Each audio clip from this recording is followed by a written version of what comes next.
নমস্কার বন্ধুরা, ঘরলক্ষ্মী রান্নাঘর থেকে আপনাদের সবাইকে পুজোর শারদীয় শুভেচ্ছা জানাই। আজকে আমি আগের মতো আবার একটা নতুন রেসিপি নিয়ে এসেছি। সেটা প্লিজ আপনারা প্রথম থেকে শেষ অবধি পুরো ভিডিওটা দেখতে থাকুন, আমার অনুরোধ রইল। এখানে আমি বড় সাইজের রুই মাছকে কেটে নিয়েছি। এখানে দিব কাঁচা মাছের জন্য। কাঁচা মাছটা আমি আজকে যখন রান্না করব তার জন্য আমি এখানে একটা হাফ লেবু নিয়ে নিয়েছি। এটা মাছের আঁশটি গন্ধ দূর করে দেয়, তার জন্য এখানে উপর দিয়ে আমি লেবু চিপড়িয়ে দেব, ভালোভাবে মেখে নেব। এটা এখন লেবু থেকে যে লেবুর যে জলটা চিপড়েছে এর উপরে এটা 10 মিনিট ঢাকনা দিয়ে রেখে দেব। দিলে তার মাছের যে আঁশটি জলটা সেটা বেরিয়ে যাবে, তারপরে আমি মশলা মাখাবো। দেখুন মাছের আঁশটি জলটা বেরিয়ে গেছে। এবার একটা ঝেড়ে একটা পাত্রে নিয়ে নেব। দেখুন কতগুলো তার আঁশটি জল বেরিয়েছে। এই জলটা থাকলে ভালো লাগবে না খেতে, এই জন্য আমি লেবু চিপিয়ে জলটাকে বের। এখন আমি সব মশলাগুলো আগে থেকে বেটে নিয়েছি মিহি করে। এবার এক এক করে দিয়ে দেবো উপর দিয়ে প্রথমে দেব লবণ, আর একটু দেব মাছের নুনটা বেশি থাকলে একটু ভালো হয়। আমি যখন সঙ্গে সঙ্গে রান্না করব এই জন্য আমি নুনের পরিমাণটা বেশি দিয়েছি। উপর দিয়ে দেব হলুদের গুঁড়ো,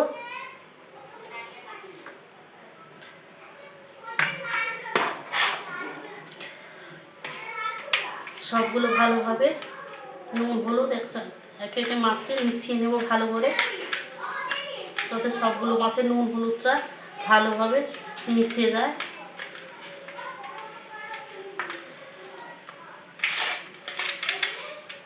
আমরা অনেক রকম মাছের ঝোল খেয়েছি, আপনারা একবার এরকমভাবে বাড়িতে ট্রাই করবেন। কাঁচা মাছের ঝোলটা এত সুন্দর লাগে খেতে, বলে বোঝাতে পারবো না। আর রেসিপিটা কীরকম হলো কমেন্টে জানাবেন। এরপরে মাছের সঙ্গে নুন হলুদ ভালো করে মিশিয়ে নিয়েছি। এবার এক এক করে মশলাগুলো উপর দিয়ে মেখে নেব। পেঁয়াজ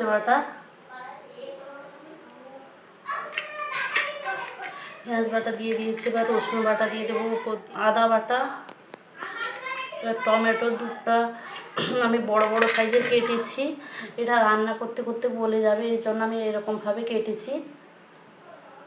উপর দিয়ে দেবো কাঁচা লঙ্কা চেরা, দিয়ে একসঙ্গে ভালো করে আবার মাখবো। এটা মাখার পাশে স্বাদ। উপর দিয়ে সরষের তেল দিয়ে দেব, একসঙ্গে মিশিয়ে আমি আবার 10 মিনিট ঢেকে রেখে দেব, যাতে মশলাটা মাছের সঙ্গে সবগুলো মশলা মাছের সঙ্গে মিশে যায় ভালোভাবে।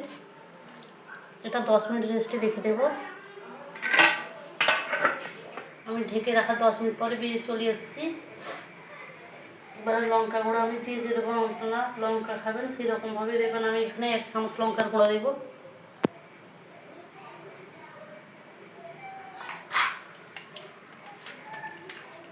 ভালো করে মিশিয়ে আমি রান্নাতে চলে যাব। গ্যাসটাকে অন করে দেব। যেহেতু আমি এখানে মশলার সঙ্গে সব মাছের সঙ্গে মশলা মাখিয়ে নিয়েছি, এখানে আর কোনো মশলা দেওয়া কিছুই নেই। তেল মশলা সবই নিয়ে নিয়েছে। এখানে কিছুটা পরিমাণ তেল দিয়ে নেবো, যেহেতু এখানে মাছের সঙ্গে তেল আছে এই জন্য অল্প করে তেল দেবো।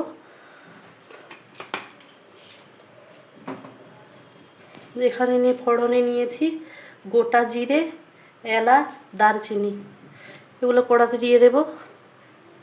ভালোভাবে কড়াটাকে গরম করে নিতে হবে, না হলে মাছগুলো ভেঙে যাবে। দিয়ে হালকা আঁচে মাছগুলো রান্না করে নিতে হবে। এবার সব মশলা মাখা মাছগুলো দিয়ে দেব। দিয়ে উপর দিয়ে আমি ঢাকনা দিয়ে দেব।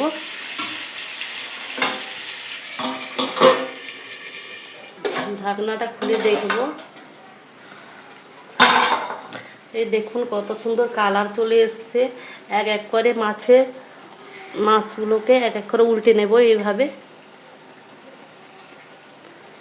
ভেঙে যাওয়ার সম্ভাবনা আছে, এই জন্য আস্তে আস্তে আমি মাছগুলোকে উল্টে নিচ্ছি।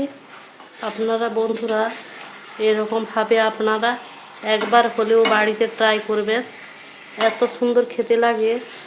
আপনাদের আবারও বলছি, একবার হলেও বাড়িতে ট্রাই করবেন। আবার আমি উপর দিয়ে ঢাকনা দিয়ে দেবো, এইভাবে মাছগুলোকে রান্না করে নেব। আবার মাছগুলোকে উল্টে পাল্টে নেব এইভাবে। দেখুন বন্ধুরা কীরকম কালার এসছে দেখুন। যেহেতু এখানে আমি কাঁচা মাছের ঝোল রান্না করছি, এটা একটু সময় দিয়ে করতে হয়, তাড়াহুড়ো করলে এটা হবে না। রান্না করে আবার দেখে নেব।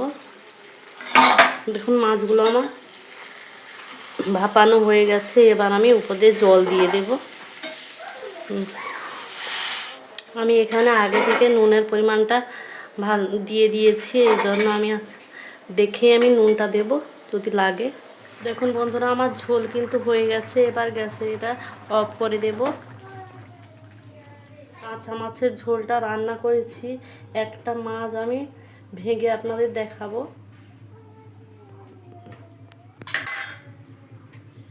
দেখুন বন্ধুরা মাছটা কিন্তু একদম কাঁচা নেই, কি সুন্দর হয়েছে দেখুন। দেখুন আমার মাছটা কত সুন্দর সিদ্ধ হয়েছে, একটুকু কাঁচা। এবং নিত্য নতুন ভিডিও পেতে আমার চ্যানেলটিকে এখনও যারা সাবস্ক্রাইব করেননি তো সাবস্ক্রাইব করে পাশে থাকবেন এবং ভালো থাকবেন, সুস্থ থাকবেন।